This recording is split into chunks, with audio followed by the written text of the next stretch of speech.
Let's jump into something that's being discussed within the Transformer fandom the past couple of days. And it was something that, man, I should have saw it coming. I should have saw it coming. I stared at this art for days on end when it came out because I'm so obsessed with this character. And how did I not see this? Maybe I was just used to Marcelo being always very fluid with his art and stuff. But let's talk about us learning about how the Transformers Legacy weapons and how the gimmick is going to work with combining pieces and the modular kind of gimmick and the Energon weapons and everything like that, and how we learned it pretty much through the recent news when we saw Core Class Iguanus and Skywarp, and how they had these little tuning fork accessories, if you will. Skywarp sacrificed his null rays so that he could have this little tuning fork, as I call it. And same thing kind of in the sense with Iguanus also had some kind of interesting hilted tuning fork kind of weapon. The way it was shown on his box art made it look like a cannon piece that could be interpreted in different ways. We were already kind of used to this kind of idea way back with Siege, when there's so many plug ports and everything that even a weapon could be plugged on as a shield or it could be plugged on in a different way. But we didn't think too much about it until some people noticed. And if anyone is I don't know who the source is. There's so many people were showing me this. Whoever was the original one to discover this, I want to give them a shout out. I'll give them a shout out in the stream on Saturday. But someone noticed in Core Class Kingdom Hot Rod's art that those two little hilt pieces, those two little tuning forks, if you will, those Energon tuning forks, combined together to be almost an extension piece for a whole bunch of different weapons. And in the case of this art, the sword that came with the Core Class Hot Rod figure from Kingdom, and of course will be also part of Legacy too. So it really extends to continue that and the understanding of what the general gimmick is going to be.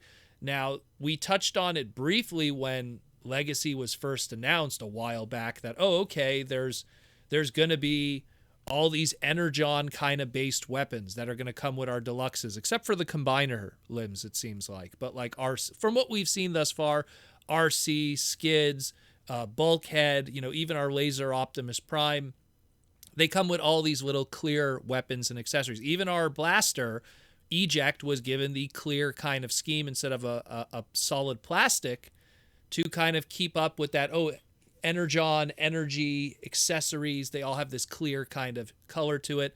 And the Decepticon ones will have clear purple. So continuing that same kind of thing, much like how back in the day with Energon, when we had our clear accessories with the Energon stuff for the Energon line in the Unicron trilogy, Autobots were red and Decepticons, or what do you call them, Terracons, with the Omnicons. The Terracons had like a yellowish kind of green for their accessories. So we kind of fall into this, and it's like, okay, we're going to kind of return to these clear accessories and the Energon weapons and combining already elements that existed before in the previous trilogy, our War for Cybertron trilogy, if you will, where there was already a modulator kind of aspect to the line across all the different parts of it. And now we're going to add that more to the weapons and stuff. And we already see that through some of the stock art and stock photography of the Legacy toys. We already see how certain characters, their weapons could be combined in different ways and different pieces to lead to different kind of rollouts. The Laser Rod Optimus Prime, he has those two weapons that his sword and that other like spin wheel piece could combine to make a larger sword. So I'm pretty sure that's going to be a big component and toyetic play pattern that will be probably promoted more.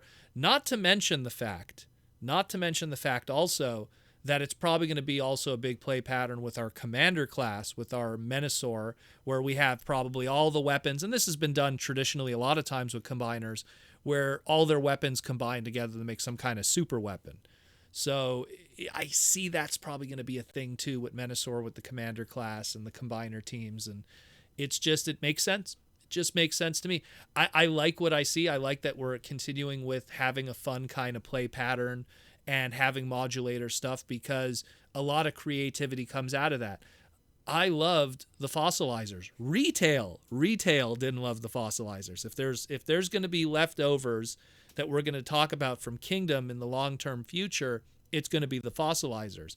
But the creativity that was born out of the fossilizers cannot be denied. There was some beautiful, amazing stuff that was done by tons of talented people in the Transformer world because of the fossilizers and that modulator kind of flavor, that when the time is going to come when we could have some real fun with these Energon weapons, the same thing is going to happen. I know there was old images back in the day during the Superlink Energon era of the toy line. I don't want to get mixed up our Energons here, but the Energon toy line TV series, Superlink, whatever you want to call it. And people were having fun with those accessories because they also had a similar kind of modulator vibe where there was all these plug ports and everything, and people would just put a whole bunch of Energon weapons on one figure and it'd be really crazy 90s extreme kind of stuff going on.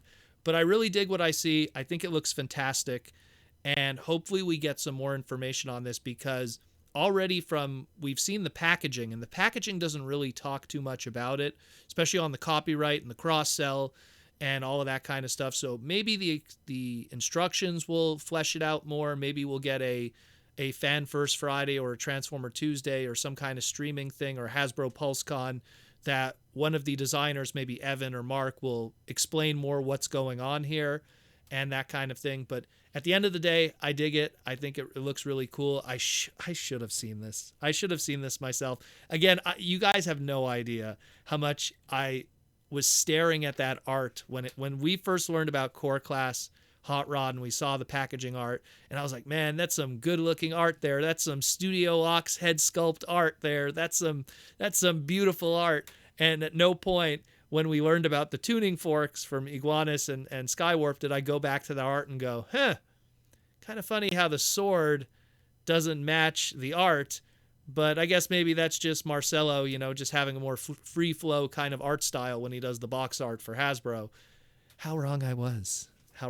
Proto Man can be wrong sometimes, but mostly in this obsessive kind of way.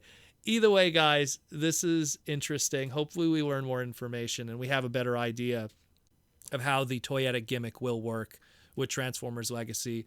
Again, these toys are supposed to roll out April 1st. Possibly we'll maybe even break some street dates in late March, depending on your individual Walmarts or Targets and if they got to fill up the shelves.